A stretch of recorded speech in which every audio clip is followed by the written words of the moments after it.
مش عارف إنه هو الدكتور.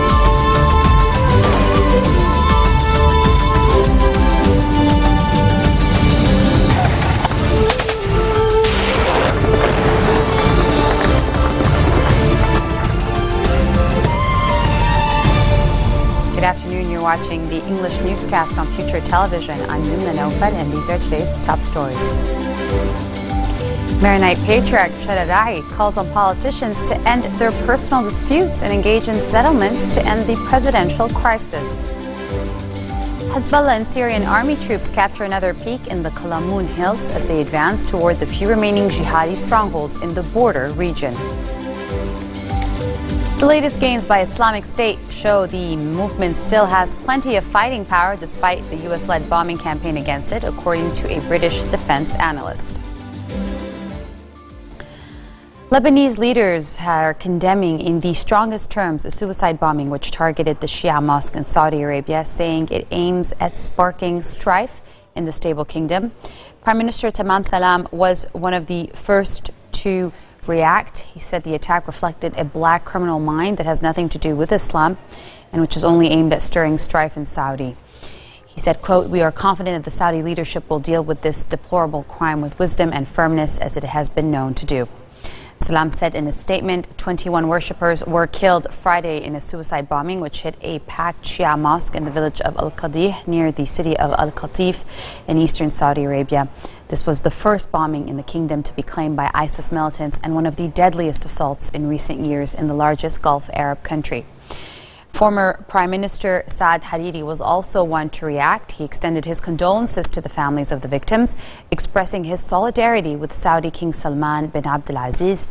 In the name of all faithful Lebanese, he said, "We express our sincerest feelings of solidarity with the custodian of the two holy mosques, King Salman bin Abdulaziz, in confronting challenges faced by the kingdom." He also said he was confident that King Salman would be able to confront these kinds of dangers. In local news, Maronite patriarch Rai is calling on politicians to end their personal disputes and engage in settlements to end the presidential crisis, as they are failing as a community, a history, and a nation. Lebanon is passing through delicate circumstances and undergoing decay amid the lingering presidential vacuum, Rai said during his tour in the northern region of Batroun. He called on politicians to assume their responsibilities and elect a new head of state, saying, quote, "You need to have the courage and a sense of responsibility to find a solution to the crisis." The vacuum striking the presidential post since May of last year is having a very rough impact on the cabinet and the parliament, as the strait is threatened with further crises over ongoing rows between the rival parties. Parliament has failed a record 23 times to meet the two-thirds quorum required to hold an electoral session. Hezbollah and Syrian army troops have captured another peak in the Kalamoon Hills as they advance toward the few remaining jihadi strongholds in the border region. Hezbollah's news sources reported that the Allied forces took over Tallit Sadr al-Bustan, 2 kilometers north of Tallit Musa, which was captured last week. They took full control over the hill and killed an unidentified number of jihadis, most of whom escaped. Control over the new peak allows them to observe what remains of jihadi-held territories on the outskirts of the Syrian village of Flita. The advancements come nearly 3 weeks after Hezbollah and the Syrian army launched the offensive against jihadi groups operating in Kalamoon.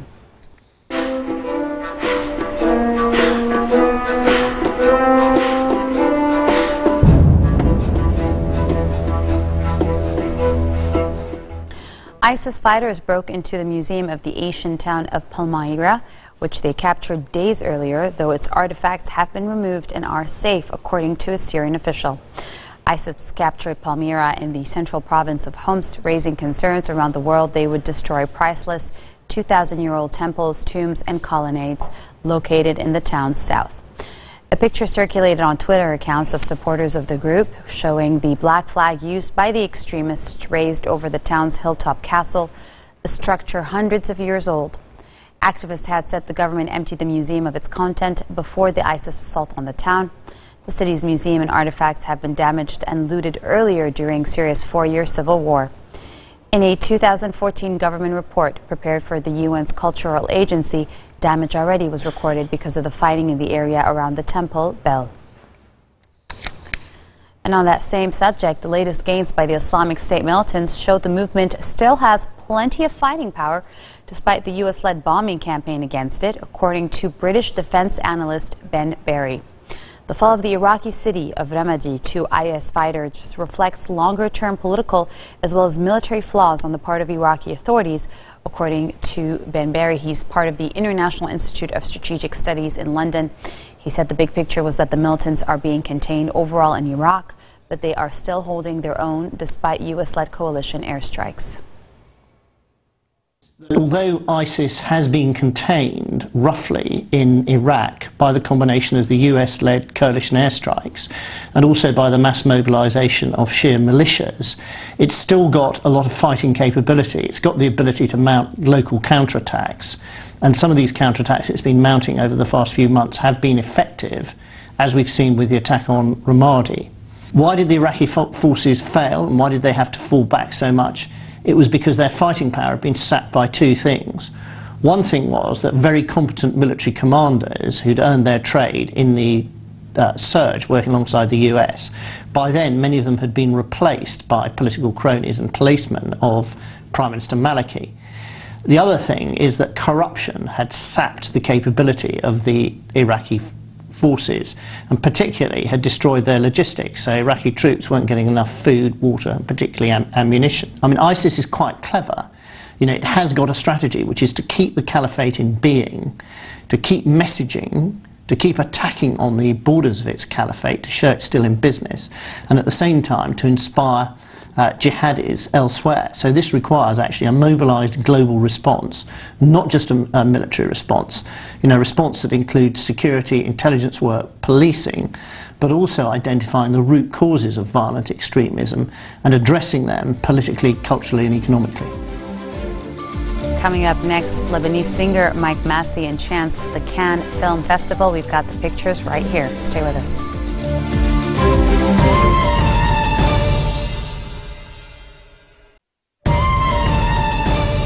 Welcome back. You're watching Future Television, the 4:20 o'clock news here in English.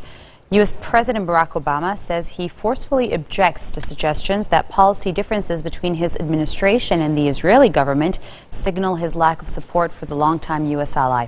Speaking at one of Washington's most prominent synagogues, Obama said the U.S. and Israel should not be expected to ignore differences on Israel's settlement building or the frozen peace process with the Palestinians. The president's remarks come during a period of deep tension in an already prickly relationship with Israeli Prime Minister Benjamin Netanyahu, particularly over Obama's bid to strike a nuclear deal with Iran.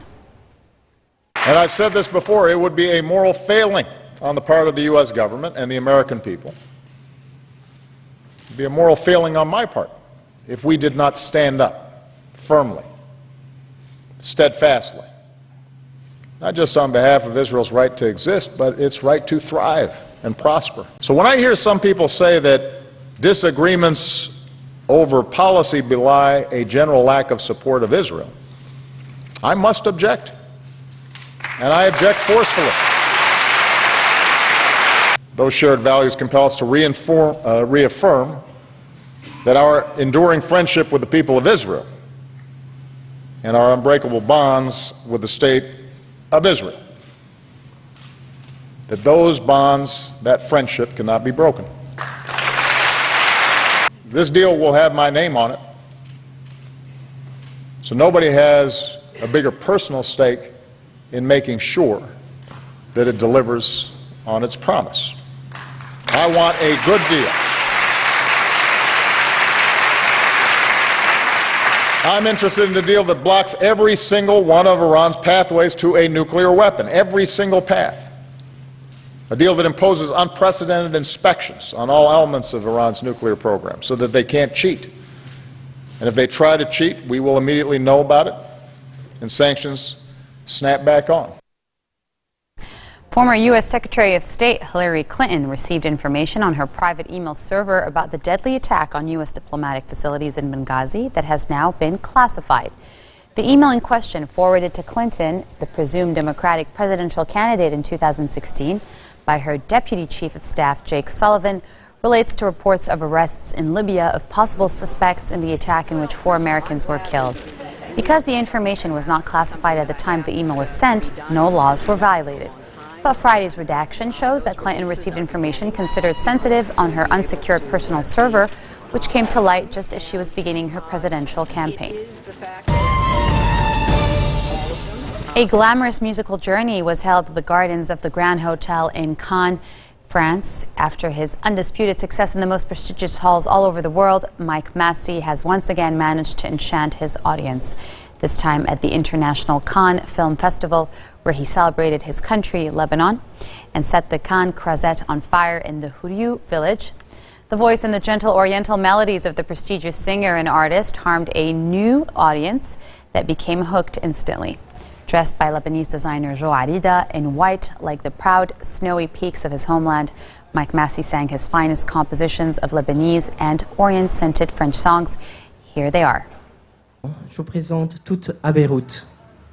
Oh mon amour,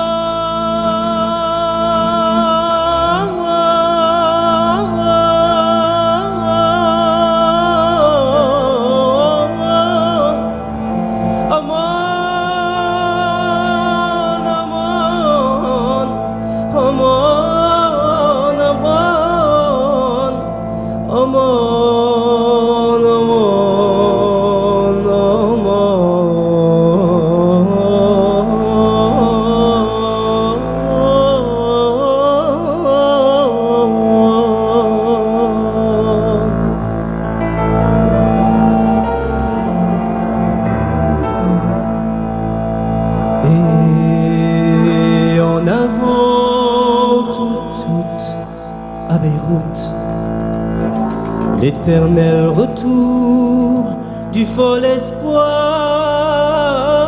qui doute, doute, doute, doute, doute à Beyrouth, malgré les détours. Vers toi mènent toutes les routes,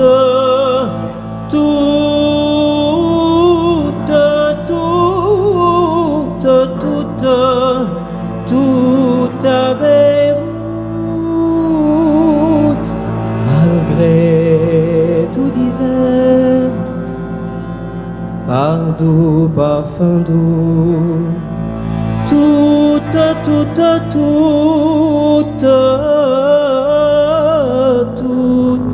à Beyrouth.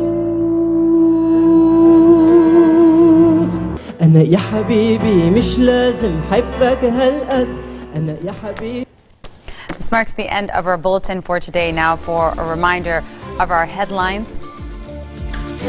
Maronite patriarch Shaddai calls on politicians to end their personal disputes and engaged in settlements to end the presidential crisis. Hezbollah and Syrian army troops capture another peak in the Kalamoon Hills as they advance toward the few remaining jihadi strongholds in the border region. And the latest gains by Islamic State militants show the movement still has plenty of fighting power despite the US-led bombing campaign against it, according to a British defense analyst. Those are your Saturday headlines here on Future Television. Catch me again tomorrow for all the latest. I'm Yumna Nofa signing off. Have a good Saturday.